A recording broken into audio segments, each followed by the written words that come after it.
ह इंदु अनुस्वार से युक्त हो, उसके बाद हनुमते रुद्रात्मकाय से 2 पद हों, फिर वर्म हुम और अस्त्र फट हो तो हम हनुमते रुद्रात्मकाय हुम फट। ये 12 अक्षरों का महामंत्र है जो अनिमा आदि अष्ट सिद्धियों को देने वाला है। इसके श्री रामचंद्र जी ऋषि, जगती चंद, श्री हनुमान जी देवता, हम बीज और होम शक्ति कही गई है। 6 दीर्घ स्वर से युक्त बीज हाम हीम होम हेम होम ह के द्वारा षडंग न्यास करें। हनुमान जी एक बहुत बड़ा पर्वत उखाड़कर रावण की ओर दौड़ रहे हैं।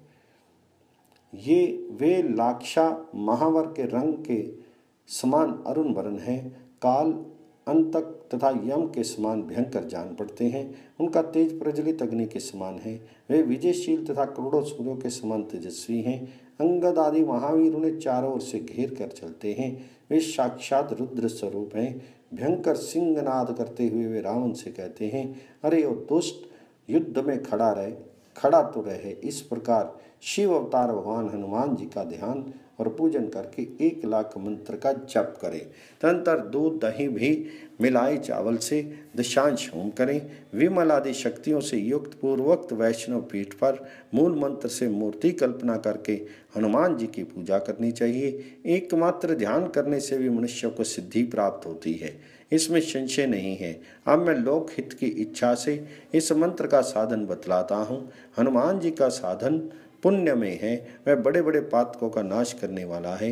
ये लोक में अत्यंत गुह्यतम रहस्य है और शीघ्र उत्तम सिद्धि प्रदान करने वाला है। इसके प्रसाद से मंत्र साधक पुरुष 3 लोकों में विजयी होता है। प्रातःकाल स्नान करके नदी के तट पर कुशासन पर बैठें और मूल मंत्र से प्राणायाम तथा षडंग न्यास सब पर कार्य करें। फिर सीता सहित भगवान श्री रामचंद्र जी का ध्यान करके उन्हें 8 बार पुष्पांजलि अर्पित करें। तत्पश्चात घिसे हुए लाल चंदन से उसी की शिलाका द्वारा ताम्र पात्र में अष्टदल कमल बनाएं। कमल की कर्णिका में मंत्र लिखें। उसमें कपीश्वर हनुमान जी का आवाहन करें।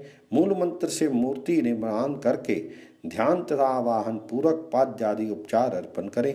गंध पुष्प आदि सब सामग्री मूल मंत्र से ही निवेदन करके कमल के केसरों में 6 अंगों हृदय, सिर, शिखा, कवच, नेत्र तथा अस्त्र का पूजन करके 8 दलों में सुग्रीव आदि का पूजन करें। सुग्रीव, लक्षण, अंगद, नल, नील, जामवान, कुमुद और केसरी का 1-1 दल में पूजन करना चाहिए। तदनंतर इंद्र आदि दिक्पालों तथा वज्र आदि आयुधों का पूजन करें।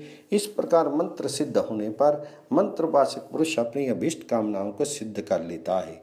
नदी के तट पर, किसी वन में, पर्वत पर अथवा कहीं भी एकांत प्रदेश में श्रेष्ठ साधक भूमि ग्रहण पूर्वक साधन प्रारंभ करे।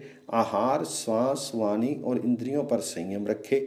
दिग्बंध आदि करके न्यास और ध्यान आदि का सम्यक संपादन करके इसके पश्चात पूर्ववत पूजन करके उक्त मंत्राज का 1 लाख जप करें। 1 लाख जप पूर्ण हो जाने पर दूसरे दिन सवेरे साधक महान पूजन करे। उस दिन एकाग्रचित से पवन नंदन हनुमान जी का सम्यक ध्यान करके दिन रात जप में लगा रहे। जब तक जप करता रहे तब तक दर्शन ना हो जाए। साधक को सुदृढ़ जानकर आधी रात के समय पवन नंदन हनुमान जी अत्यंत प्रसन्न होकर उसके सामने जाते हैं। कपीश्वर हनुमान जी उस साधक को इच्छा अनुसार वर देते हैं। वह पाकर वह श्री साधक अपनी मुंह से इधर उधर विचरण करता है। यह पुण्य में साधन देवताओं के लिए भी दुर्लभ है, क्योंकि मूल रहस्य रूप मैंने संपूर्ण लोगों के हित की इच्छा से इसे यहाँ प्रकाशित किया है।